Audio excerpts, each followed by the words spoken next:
વડોદરામાં ગૌરી વ્રતની પૂર્ણાહુતિ પર નિસહાય બ્લાઇન્ડ ચેરિટેબલ ટ્રસ્ટ દ્વારા બાળકીઓ માટે ઢોસા ઉત્સવનું આયોજન કરવામાં આવ્યું હતું। શહેરના સંગમ વિસ્તારમાં ગૌરી વ્રતની પૂર્ણાહુતિના પાવન અવસરે નિસહાય બ્લાઇન્ડ ચેરિટેબલ ટ્રસ્ટ દ્વારા માનવ સેવાનું અનોખું ઉદાહરણ રજૂ કરવામાં આવ્યું છે।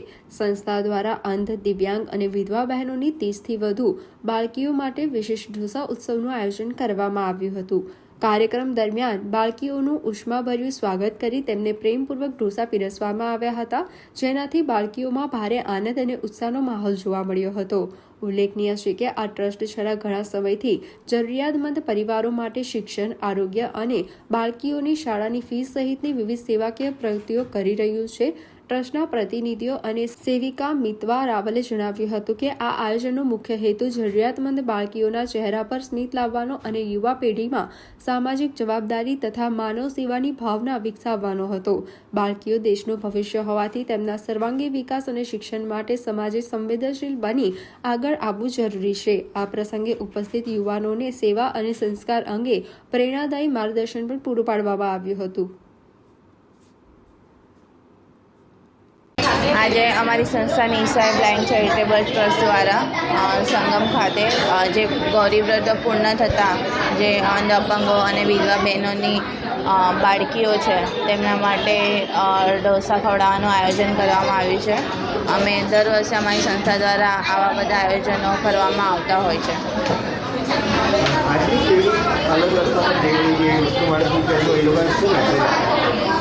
આજની જનરેશન, જે યંગ જનરેશન છે, જે અલગ રસ્તા પર જઈ રહી છે, એ વસ્તુ છોડીને આવી વસ્તુઓ પર એ લોકો ધ્યાન આપે તો એનાથી બે જનરેશન માટે સારું થશે। એક તો એ લોકોને પણ એક સારો રસ્તો મળશે અને એક જે આ નાના બાળકો છે જેના માટે અગર એ લોકો કરશે તો આપણી જે આવનારી જનરેશન છે એ એક સારું એ રહેશે। અમે લોકો પણ આ નાની બાળકીઓને ભણાવવા માટે સ્કૂલની ફીસ ને વગેરે પણ અમારી સંસ્થા દ્વારા ભરવામાં આવે છે, તો એ બધું કરવા કરતાં આવી બધી વસ્તુઓમાં ધ્યાન આપીએ તો આપણા દેશનું ભવિષ્ય કંઈક અલગ જ હશે। હા, આ દ્વારા અમે આ જ મેસેજ આપવા માંગીએ છીએ કે આપણા દેશનું ભવિષ્ય આ બાળકો જ છે, તો એ લોકો માટે કંઈક કરીને આપણે એ દેશનું ભવિષ્ય સારું બનાવી શકીએ છીએ। આજે નિસહાય બ્લાઇન્ડ ચેરિટેબલ ટ્રસ્ટ અને શ્રી હરિસેવાના સહયોગથી અંધ તથા વિધવાની બાળાઓ માટે ગૌરી વ્રત પૂર્ણ થયા હોવાથી લગભગ 35થી ઉપર છોકરીઓને અહીંયા તુલા ઢોસામાં ખવડાવવામાં આવે છે।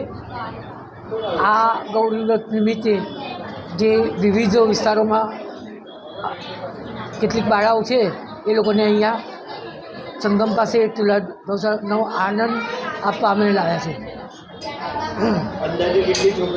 અંદાજે 35થી ઉપર હશે અને અલગ અલગ વિસ્તારોમાંથી આવે છે।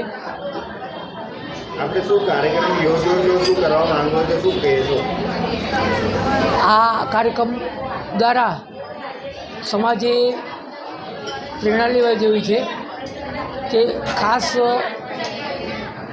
આવી બાળાઓને ખવડાવી એમને આનંદ કરાવે અને જે સમાજ સાથે એમને જોડે। આવી બાળાઓને ખરેખર જે આનંદ આપે એ સમાજનો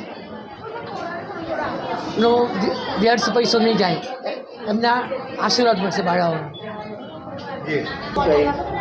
અમને જ્યારે અમારા ગૌરી વ્રત ચાલુ હતું ત્યારે અમને ગૌરી વ્રતનું માટે બધું ખાવાનું આપ્યું હતું અને હવે અમારો ગૌરી વ્રત પત્યો છે તો અમને પાણીપુરી ખવડાય છે અને એની નિમિત્તે અમને ઢોસા ખાવા લાગ્યા છે।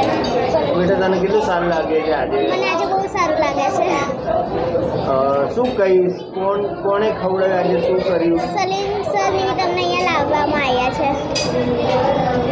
તારું નામ શું બેટા? પૂર્વી।